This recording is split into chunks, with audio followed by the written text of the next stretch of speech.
New LCG alert. New LCG alert. New LCG alert. New LCG alert. Here we have WorldBreakers Advent of the Khanate. There are currently 5 days left on the KickStarter campaign, and it's fully funded, so get it while you can. To win, you have to be the first player to get to 10 power. 1 power, 3 power. You gain power by developing locations, the horizontal cards, and attacking opponents with followers, the equivalent to creatures in some games. Okay, there are 2 resources in WorldBreakers. One of them is Mythium. You start the game with 5 Mythium. They're double-sided tokens. Now, I have currently proxies for these counters right here, tokens, but Mythium right here. And this is a resource that is spent and goes away and, comes back. But it doesn't come back, but, you got to earn it back. But, and then we've got Mythium and we've got standing in guilds. So we've got Earth Guild, Stars Guild, Moon Guild, and Void Guild. I'm going to start the game.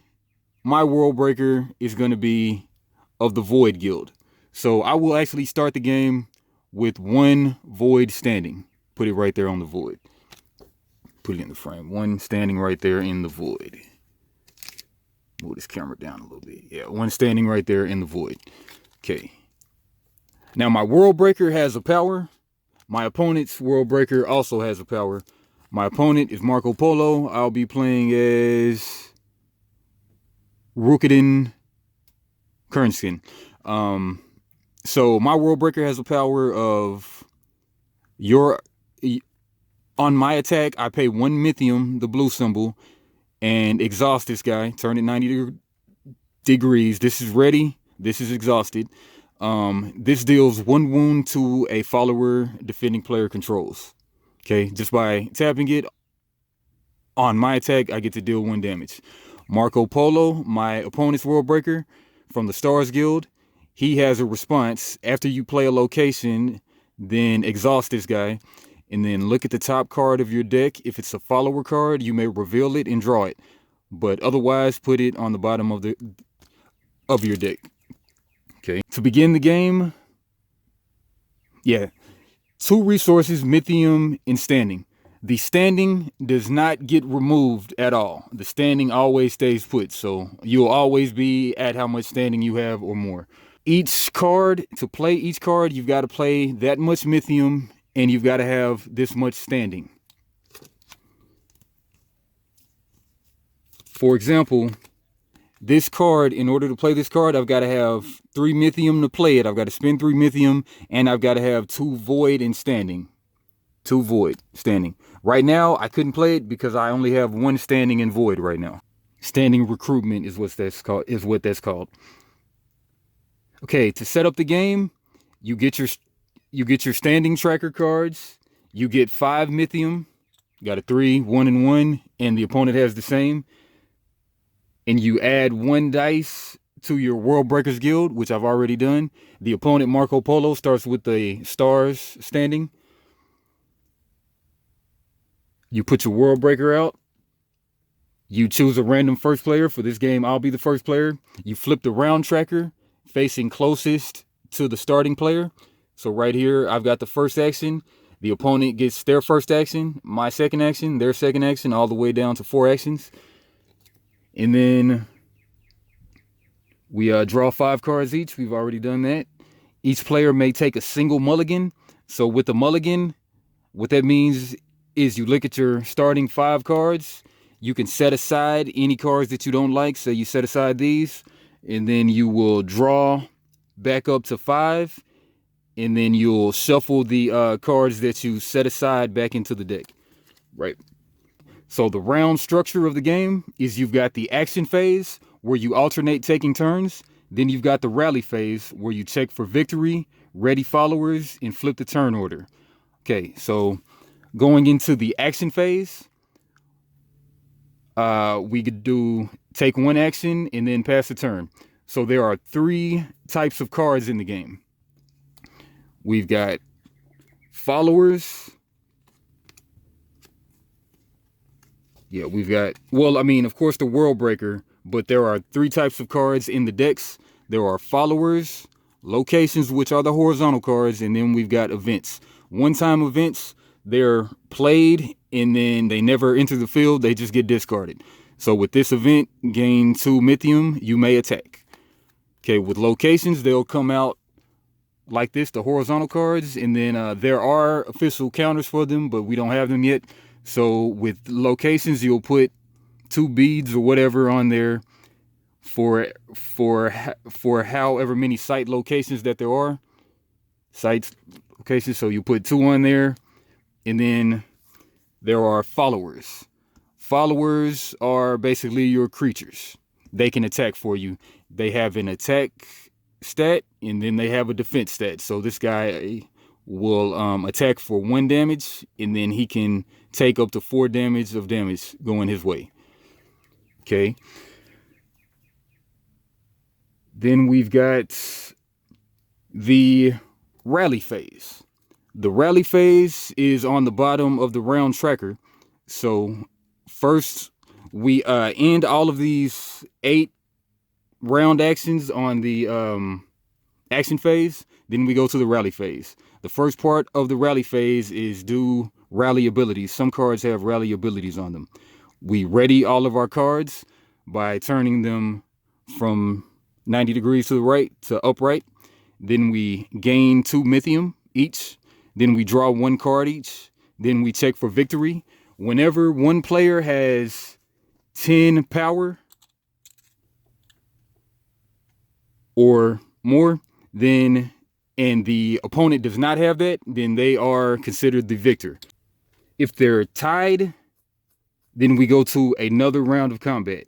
If one player has, say, 11 power and one player has 10 power, the player with the most power wins the game. Okay, now, and then at the end of the rally phase, we'll actually flip the turn marker over to where the opponent is closest to the first action marker.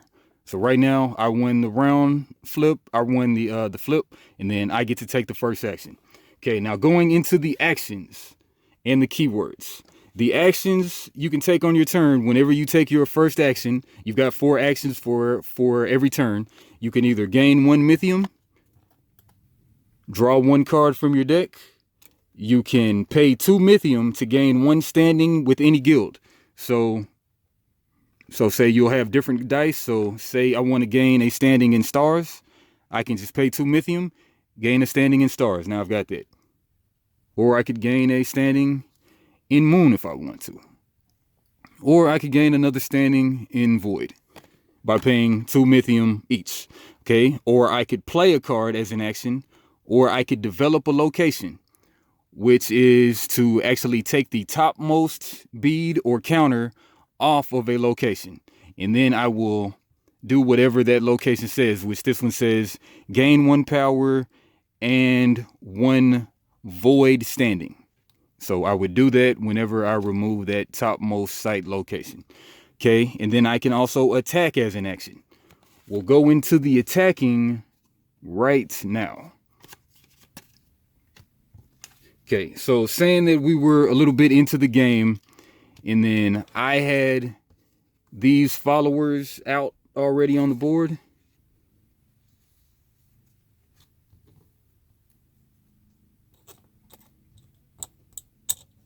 The followers come into the middle row. There are 3 rows. The locations go into the back row.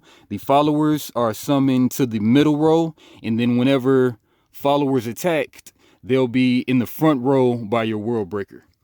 Okay, so saying that I had these followers out already. These followers are already out on the board, and say my opponent has these followers out into the board. Then when I take the attack action, I will be able to move. I'll take the attack action, then it will be my opponent's turn. But I'll take the attack action, and then you go one at a time with attacks. So I could move one of my attackers up to the front row, and then my opponent, my defender, they will get to move one of their attackers to the front row. Okay, so say that they want to bring out this 2 attack, 5 defense follower, and then I'm bringing out a 3 attack, 3 defense follower. Well, then say that that's the one that I'm attacking with. Then the opponent comes out with this guy. So they could block. So my 3 attack would deal 3 damage to them. To track that, we've got these counters right here. Damage counters right here. So I would deal 3 damage to the opponent. Okay. Then they will come back to me with 2 damage. So I will take 2 damage. Okay. And then we do another round of attack during that same action. So I will bring out this guy with a 3 attack, 3 health. Then the opponent could either let it go through or they could block. So they'll block again. They'll deal 1 damage to me. I'll deal 3 damage to them. 3 damage is more life than they have, so they will actually get discarded. Their follower will be discarded. Now I've got another attacker left, so I can send that out to the front row. Oh, I didn't mention, after your guy is blocked, then you move them back to the second row. They're no longer attacking. They're no longer considered attacking. Okay, then this guy will get sent back because it's successfully blocked. Now I've got 1 guy that I'm sending out, and then the opponent has no guy to defend. So that's what you call a breach. I've breached his stronghold, and then I actually get to gain a power for getting through breaching. And then say that the opponent also had a location out in their back row. Well, then I would get to actually, they got a location with 3 sites on them. So I would actually get to, whenever I breach, I can also take away their topmost location site. And that is combat. And then also, if I were to have any breach abilities on this follower that breached, then I could also resolve those breach abilities. Wound counters stay on followers between phases and rounds. So pretty much we'll both take turns taking 1 action all the way till we get done with the action phase. Then we'll go to the rally phase, do all those things. Then we'll flip the counter to where the first action is closest to the opponent. And then we go through that until somebody reaches 10 power total, or whoever has the most power total. And then we've got some keywords in the game. There are only currently 6 keywords in the whole game. There they are. And that, my friends, is how you play WorldBreakers Advent of the Khanate. And like I say, 5 days left on the campaign right now, fully funded. Check them out on KickStarter. Peace.